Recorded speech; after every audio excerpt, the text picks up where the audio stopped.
اللہ تعالیٰ تم کو حکم دیتا ہے تمہاری اولاد کے باب میں لڑکے کا حصہ 2 لڑکیوں کے حصے کے برابر۔ ابھی دیکھو جائیداد میں اللہ تعالیٰ تم کو کیا بولتے ہیں، اللہ تعالیٰ آپ کو حکم دیتے ہیں تمہاری اولاد کے باب میں لڑکے کا حصہ 2 لڑکیوں کے حصے کے برابر، یعنی 2 لڑکیوں کا حصہ ہے وہ 1 لڑکے کے برابر ہے تمہاری اولاد میں، ماں باپ کے جائیداد میں، ٹھیک ہے۔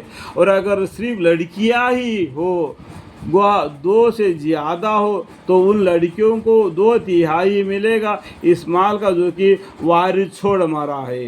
2/3 مطلب 3 حصے ملے گا، اور وارث چھوڑ مرا ہے، 2 ہوگا یا تو 3 ہوگا، تو وہ آپس میں بانٹ لینا۔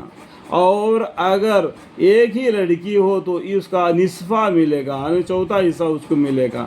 باقی حصہ کس کو ملے گا، یہاں پر دیکھو فائدہ لکھا ہوا ہے، بازو میں لکھا ہے، وہ پڑھنے سے معلوم پڑے گا، اور بخاری شریف کو پڑھنے سے معلوم پڑے گا، اور بہشت جیور ہے، اور اس کو بھی پڑھنے سے بھی مسئلہ معلوم ہو جائے گا، ٹھیک ہے۔ میں یہ سمجھا رہا ہوں تو اس کو سمجھ لینا، پیج نمبر کو بھی خیال کر لینا، ٹھیک ہے۔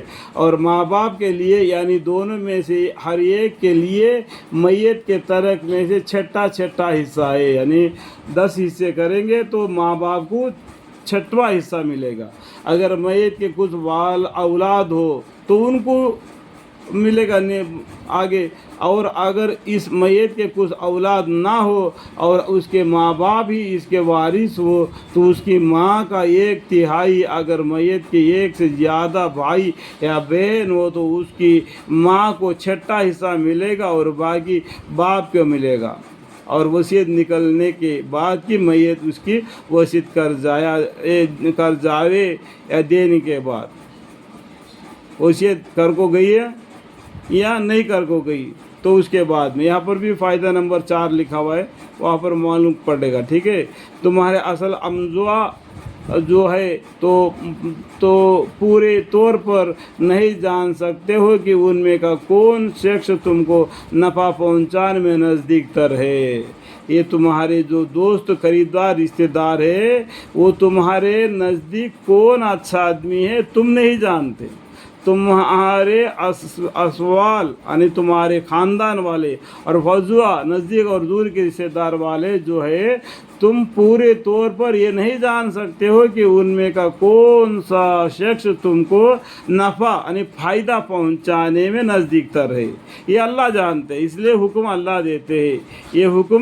یہ حکم انسان اب اللہ مقرر کیا گیا ہے، اللہ کے طرف سے یہ مقرر ہے، اللہ جاننے والے بھائی کہ اللہ تعالیٰ بڑے علم اور حکمت والے ہیں، اس لیے اللہ کا حکم کو ماننا، اس کے طریقے پر اپنے زندگی بسر کرنا، کلمہ طیب لا الہ الا اللہ محمد الرسول اللہ صلی اللہ علیہ وسلم، دین اسلام ملت الاسلام کو ساتھ اپنے زندگی بسر کرنا۔